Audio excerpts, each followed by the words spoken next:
আসসালামু আলাইকুম এভরিওয়ান। আজকে যাব মেয়ের শ্বশুর বাসায়, আর সেখানে যাওয়ার জন্য কটনের মধ্যে একটা সিম্পল ড্রেস বের করে নিয়েছি। আর আমার মেয়ের শ্বশুর বাসা কিন্তু আমাদের বাসার পাশেই, আর যেতে বেশি সময়ও লাগে না।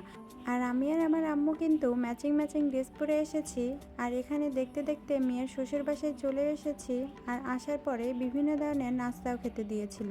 তো একদিকে সবাই নাস্তা খাচ্ছিল, আর অন্যদিকে সবাই সবার মতো গল্পে ব্যস্ত ছিল। আর অন্যদিকে আমি আর আমার ইম্মি মিলে একটু মিরর ভিডিও করছিলাম। এরপর অনেক গল্প করে দুপুরের খাবারের টাইম হয়ে গিয়েছিল, এখানে খেতে দিয়েছিল। আমার বিয়ান তো বিভিন্ন ধরনের খাবারের আইটেম করেছিল, আর আমি আসলে বিভিন্ন রকমের খাবার দিয়ে একসঙ্গে খেতে পারি না, মানে অল্প বা একটা তরকারি হলেই আমার বেশি ভালো হয়।